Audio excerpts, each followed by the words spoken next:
You know, so last night, Amy was very strong on defining, you know, the millennials. So you will just get them in a snapshot here, and just reminding us maybe of where they're from. And then from there we went to the I generation or Generation Z or whatever it's called. But you know, so when we look at the millennials, you know, I think the most important point is, and I think what David just pointed out to us, it's about action. You know, they hear something, they want to apply that immediately to them. They're team players. And interestingly enough, this is like the first generation, again, who revere the wisdom of elders. So when you hear millennials talk, I wish, you know, I would have one now with me because I can't role model it. But they are like the first generation really saying, you know, please, you know, role model. I mean, do that, you know, sit down with me. And I'm always amazed when I mentor young people here that they're not, you know, they ask me the same question and then they go to the next mentoring appointment and they ask that mentor the same questions again. So they are, you know, sort of collecting, you know, a common opinion, and then they filter what they believe they should do or not. But they're very, very strong on wisdom and trying to learn from others. So in that team playing thing, I think as already was pointed out also by Dave, that's very strong, you know, doing stuff together. And I think like the way we sometimes do short-term mission, we place them somewhere with families and whatever on the mission field, you know, for the summer or even for a year. And often they're the only short-termer there, and then you wonder that they become lonely and maybe crash and then go home, and then they're frustrated because they need, they haven't found the substitute for a family. They're not yet loyal to employers. That's also sometimes hard for us as agencies then. Okay, so the traits about them, you know, they love the advancement and are inventive.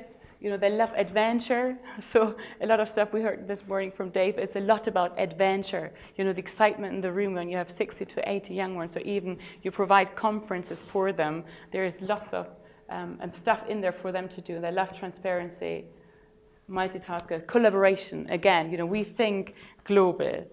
For them, this is the tagline. And I was discussing that with millennials, you know, asking them, and actually it's really fascinating that what the MTV stuff or the stuff on YouTube you watch is the same in Japan than it is sometimes in Greece, you know. So it's the global world for them has just become a global village for them, and it's just for us hard to understand, you know, the same music style and whatever. So I'm really, you know, glad that Steiger is really doing lots of stuff on global youth culture.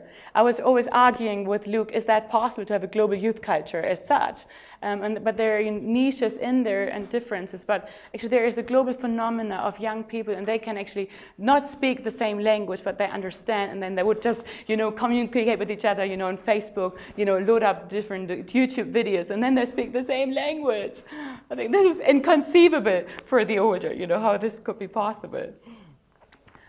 And the myth we have about them, you know, that they prefer, you know, remote, or that they're lazy, unrealistic, or not social, or, you know, don't respect authority. And each of the millennials would refute these very, very strongly. But the way they work and the way they collaborate is very different, often to what our agencies offer. As chances, you know, saying we are not just producing programs for them, but we are producing programs with them. I think Dave again was saying, you know, do these videos, you know, from this generation for this generation. So if you want to recruit and mobilize young people for missions, who are the ones in the mission exhibition who sell your product? You know, what is the age range? You know, can you have of course you can have a very cool 60-year-old person selling it, but how much more effective would that be if you have someone who's 20, you know, being there and saying, you know, I'm promoting that for my generation. So this is from a millennial saying, you know, we value timeliness, we want to make a difference, what Dave was saying. We like tolerance, environmental stewardship. So I think when we had yesterday, you know, also the creation care aspect in here, authenticity, family, the global perspective, the personal freedom, and technology. And we share a desire to transcend the natural, the material world. We seek significance and purpose. So I think, these are deep values, and how do we always, again, reflect them in our own ministries when we talk about reaching and mobilizing a young generation?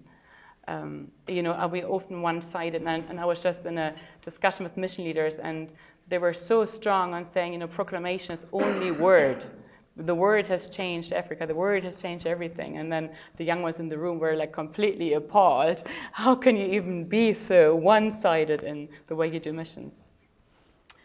Sorry. There was the young people are filled with hope, ideas, and zeal, but planning ahead to fulfill their dreams and passions is frequently missing for them. So leaving essential steps to change or a naive grasp on God's will frequently resides in frustration and disillusionment.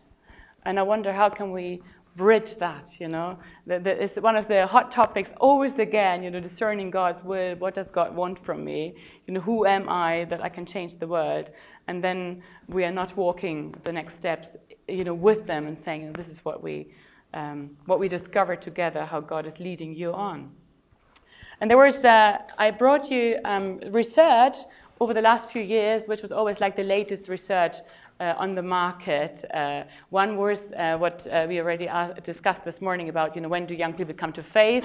And then, looking at the European perspective, Northern Ireland was the first one now to do an analysis through their camps.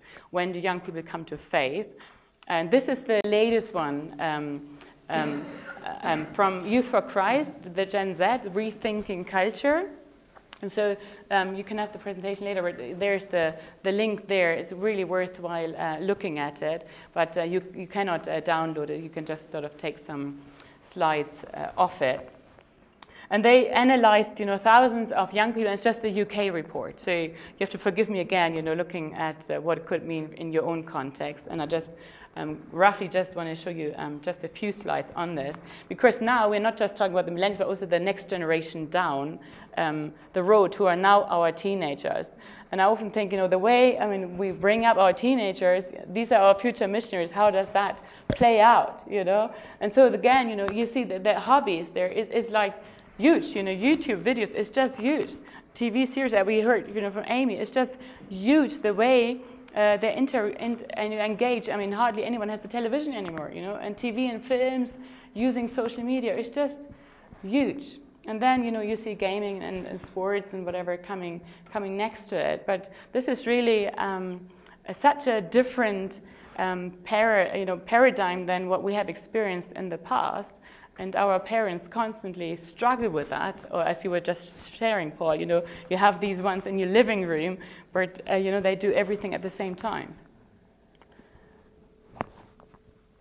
And then it was like, how often do you do each of these activities and hobbies? And then social media, when you look at the daily or weekly or monthly thing, it is just huge. You don't have a book anymore in your hands.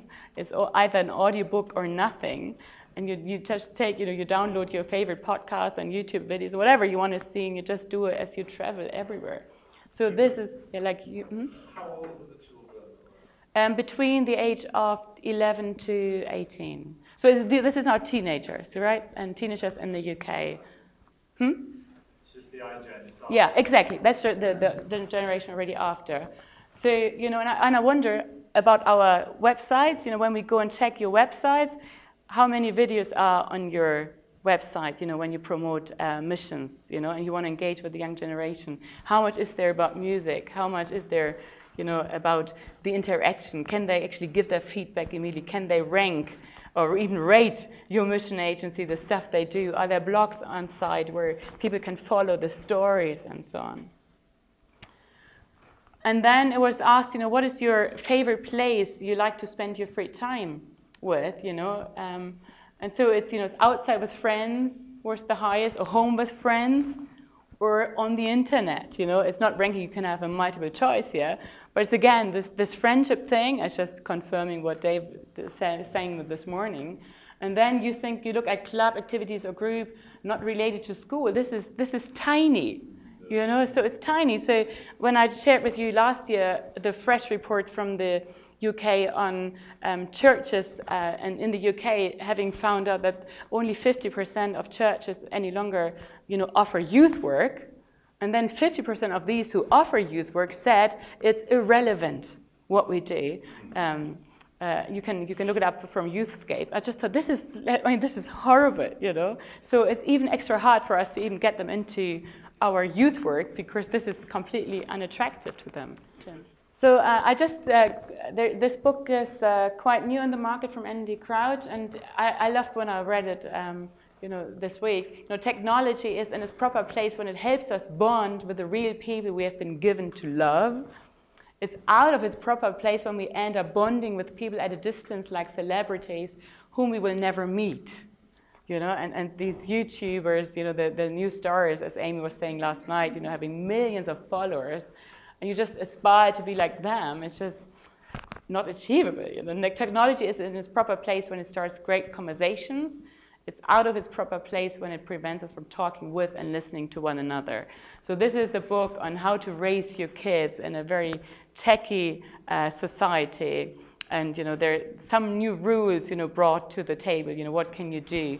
And trying to get your children also off the phone once in a while for meal times and so on. When do we have community with each other, which is without any technology? It's really worthwhile reading. And then the other question was, what are some of the things that make them explore ideas further? How do you stimulate any interest in them? What would, be fascinating for them? And it says, it may be, like you can see the bigger ones, maybe offering a, better way of living. If it makes sense to me, it looks like it could be fun. Or like on the left side, I think it answers questions I have. The report from last year, Losing Hope, from the Youthscape, said that our youth ministry answers all the questions the young ones don't have. And I think, wow, this is, how do we answer the questions the young ones have? And I think Amy was giving great examples of Reboot and other things they're trying out in the UK especially.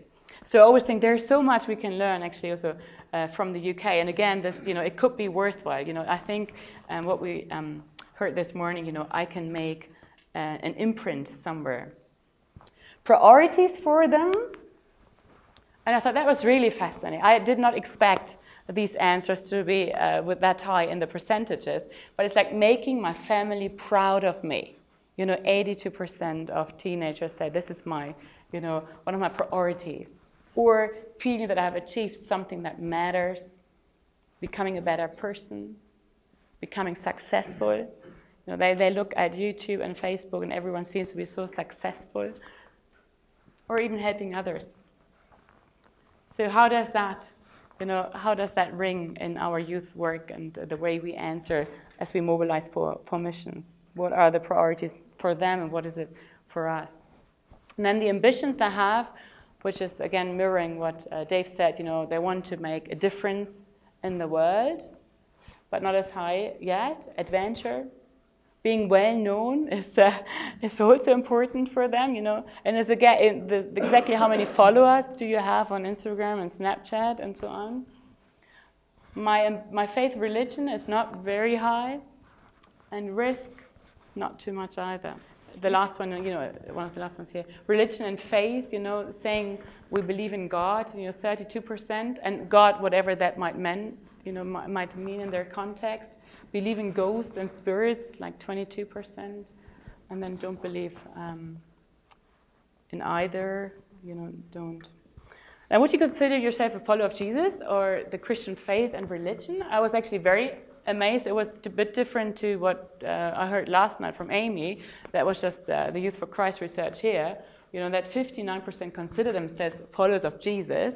But then also in the answers given, they didn't always have a clue who Jesus is. They just heard it was like it's part of the tradition, church and Jesus they've heard of. So I thought, for me, that was like, wow, this is high. And then, if you were invited to find out more about God, would you be interested? And 54% said, we would not be interested. And so only a tiny percentage that we are. And then also the question, like, do you pray? You know, and then believe in God or ghosts or whatever, spirits, you know. So there is that kind of spirituality in that young generation, you know, saying there has to be another power. And they do say that looking at the former generation, this one is much higher in spirituality and the interest in that than it was in the generation before. So quite a few, you know, pray actually once a day, but then you wonder who to and how and whatever, you know, that might mean in their case. And then also who influences the way they think about religion. We talk about teenagers again, right? So family, 73%, you know, how they believe about religion, what they think. Teachers and friends, and then TV. You know, so the ranking again is huge on family here. And then teachers and friends the same. But I thought, you know, the teachers come up that high, I did not expect. So I think, again, the power of influence, you know, our institutions have, incredible. And then, do you know anyone who is a Christian? You know, 61% said they do. You know, what is your experience with them? I thought, you know, what was your experience of them as Christians? 28% even said they preferred not to say that. You know, so it doesn't seem like a really great positive experience. You look at positive experience as 8% only, you know. And so what they did say in general, which I think is absolutely terrifying, what is your experience of Christians? They are normal like everyone else. Their faith does not change them. So, you know, what is it? The young generation we're raising here, if this is their attitude, you know, that they don't see any visible change in their fellow Christians, you know, this is the ones that they think, you know, believe God and follow Him. This is just so very hard. And then I brought this slide back from what I did 2 years ago about this, you know, when do they come to faith, and also who made the difference for them. And this also reflects what Dave said this morning. And I thought I could just give it to Rolf. There's one slide about the 5 stages from Dave Petty. I've got it, and also his dissertation, so that we can use it, you know. But so, you know, again, you know, who made the difference for them? That was Northern Ireland in that category under the age of 17, or then above, you know, 18 to 35, or even 35 plus. That you see the older you get, you know, the friends and colleagues become very important, and also then the minister or priest or pastor becomes more important when you get older. So I just think, you know, and you see the youth worker is, you know, really important in that category of under 17 with 23%, and he falls out of the picture, of course, afterwards, age-wise. But it's hugely important the way we raise our kids in church, the way our youth workers are. So whatever we can do to help our youth workers to understand communications and the channels of reaching and out to them. I found this picture, and I thought, for me, this is youth and missions,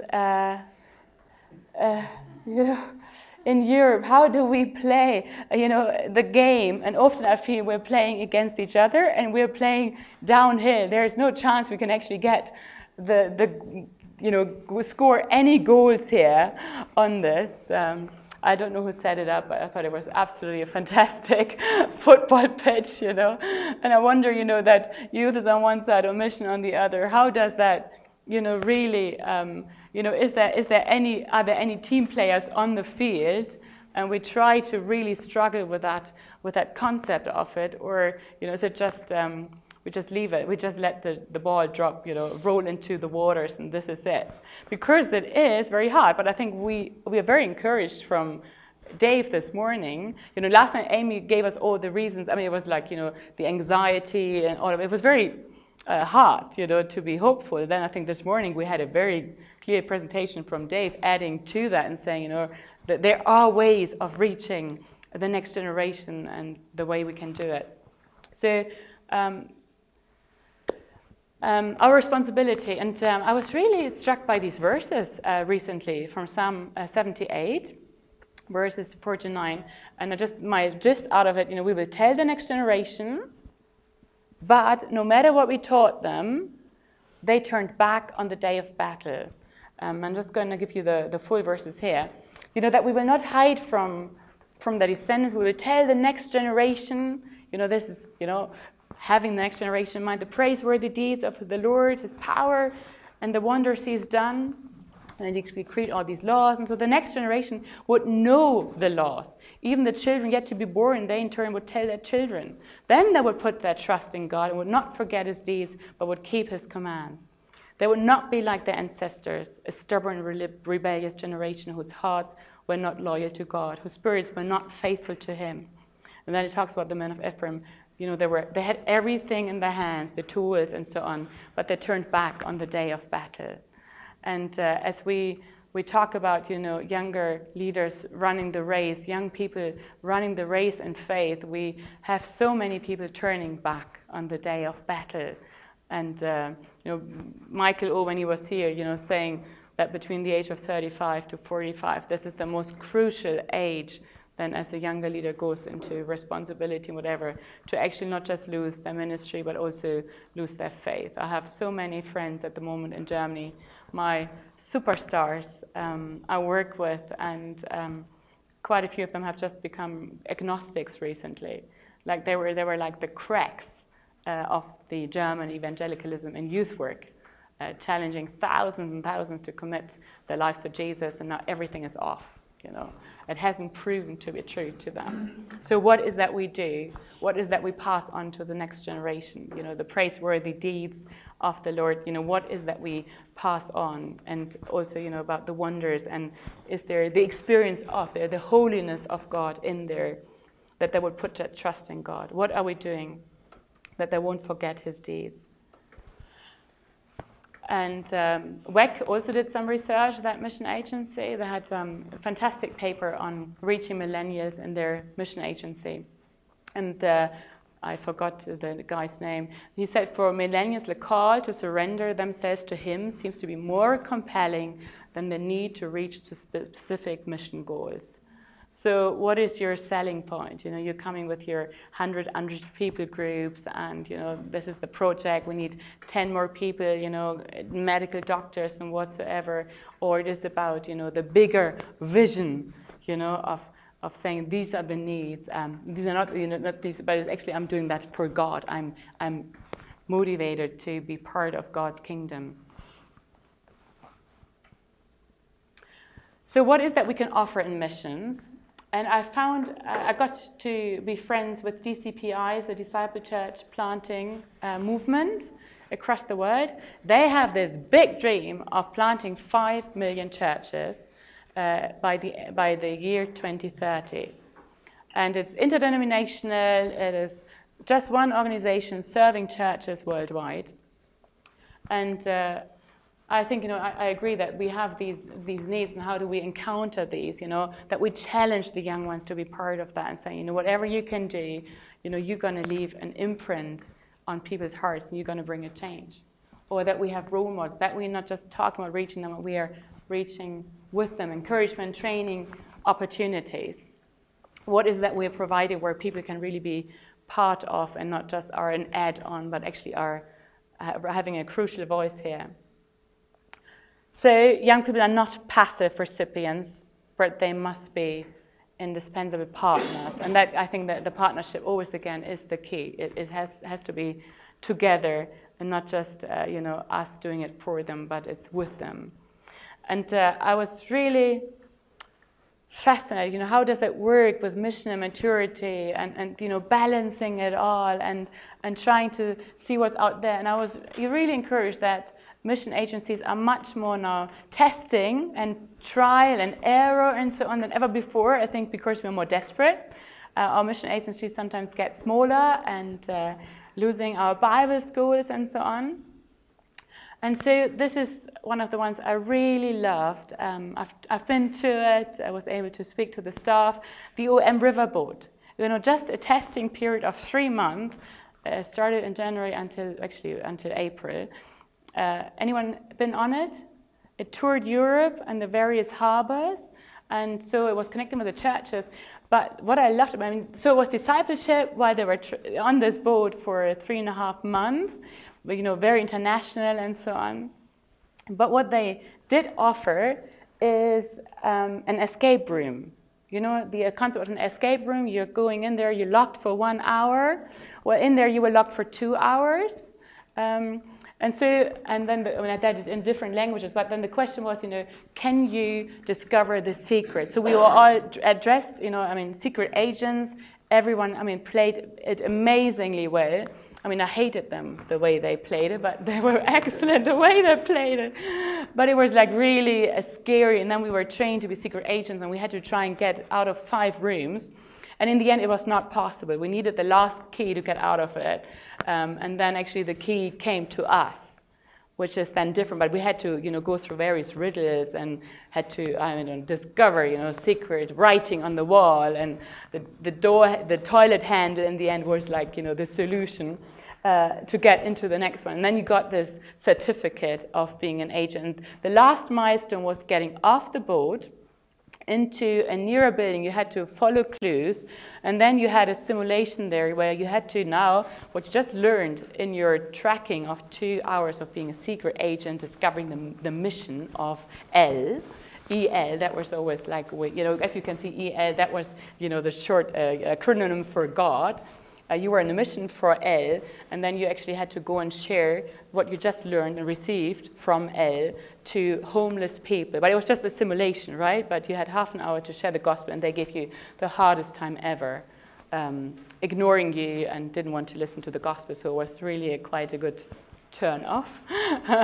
But that was really, really cool. But so they, in these 3.5 months of just testing it, they had hundreds and hundreds and hundreds of people coming in saying, we have felt God's presence, you know, being with us, and that kind of simulation and a very good debriefing afterwards helped to mobilize hundreds of them. I'm going to be really looking forward to see the statistics, you know, how many of them actually going to come through with maybe OM and other mission agencies saying we're interested, we have felt this is like what an interactive way of reaching young generation, you know, confronting them with missions, but in such a fun way, and you had to pay money, you know, like 10 euros to get your ticket in there. So also Muslims came onto the boat because anyone could enter the boat, and they also joined then the secret agency. That was really interesting. So they had quite a few conversions now in the 3.5 months of people just passing that boat and saying, you know, why does everyone look so international and all these languages and so on. Migrant churches came. But I thought this is just one incredible way. Now they're just, you know, doing all the debriefing and strategizing. Could we have 3 of these river boats across the world, traveling and using that as you evangelize at the various harbors? They also have these escape rooms, you know, set up. So we'll see. I pray for OM and the leaders to know what should be the next tool in there. And then the other one I love is Mosti. It's the Czech word for bridges, if I remember rightly. And I've just been to the kind of first sort of launch of the idea, and I just want to give the word over to Leendert, please. So we're missionaries to Prague, Czech Republic. We got there kind of clueless, but one of the things that we found out that, like Dave Petty said this morning, Czech is a hard soil to work on. But at the same time, there's a generation now getting off universities in early adulthood that is a very special generation because they grew up in total freedom. I can tell you a lot about it, but they're interested in faith, we find. We heard Katka last evening, and she gave good examples of that, and her ministry is directed to those people. So we found a Czech pastor and started working with him and church planting in September 2015. And the first thing we did was dividing our church up in groups of 3 for discipleship. We call them triads. Half of our group is millennials, the other ones are a little bit older. And in a short time, we've grown into a group of like 25 people, and as much seekers connected to us, many of them in the discipleship groups. And we planted 3 missional communities out of that. So that's a church that we're working in. In November 2016, we invited some pastors and church leaders, mission leaders from several places in the US and in Europe to come to Prague to hear about what we're doing. And during that meeting, our pastor did a kind of Macedonian call and asking, please come over and help us. And their answer was, yes, we want to help, we want to come over, but please teach us how to do that. And out of that grew the Mosti project, because we're looking to partnerships with churches that will be sending us young people, like 20 years, 21 and older, to serve a year in Prague, to be involved in discipleship, part of one of those small groups in our church or in different or in other churches, to serve in the missional community, and to grow into a missional community leader eventually, because we need them in Prague. We need more laborers in the harvest, but we also want to send them back to the churches where they came from, to put into practice what they've learned in Prague, because we may have some of the answers, but at the same time we're also struggling in mission, trying 100 things and failing. But we want to do that together with them, with more people, to bless them for their churches back home. Is that short enough? Yeah, and it's a year program you're going to launch. Yes, it's an 11-month program, to which we invite participants to arrive in August, so that we really have a cohort of participants who go into a learning community. I've been in several trainings with Tom McGee, so that's kind of design that we're using to go through that learning process together. And through all of that, there's a lot of coaching involved. Yeah, great, thank you. And then the last one, is the DCPI Next Gen. So I'm co-teaching a bit now with Laura Carrillo. She's 21. She came all the way from Mexico to come to Europe, and she is at the moment now training about 600 young Europeans from the age of 16 to 25 to become the next future church planters. If you look at them, everything what they offer, all the resources they offer for church planting and training the next generation is for free. So you really should have a look at their material. So, this is just their vision. Just in Europe, we need 700,000 new churches. So it's impossible to even think about that number. But these young ones are buying into that. Hundreds and hundreds now come to these seminars and say, can I be part of a church plant? What would I need? What could I do in reaching our nation? So, and then they very strongly say this is a multi-generational project. So we always have older with younger together and engaging youth here in this church planting network. And for them, this is their slogan. So one of the mission agencies who made it now very clear, the future of the church is directly connected with the involvement of new generations. So this is our tagline. And you can imagine there are struggles, of course, also from the senior side. How does that play out? And now the hundreds of young ones come and say, let's give us the churches, we're going to do it, and so we need to foster and train them well. Okay, so these were like my 3 case studies.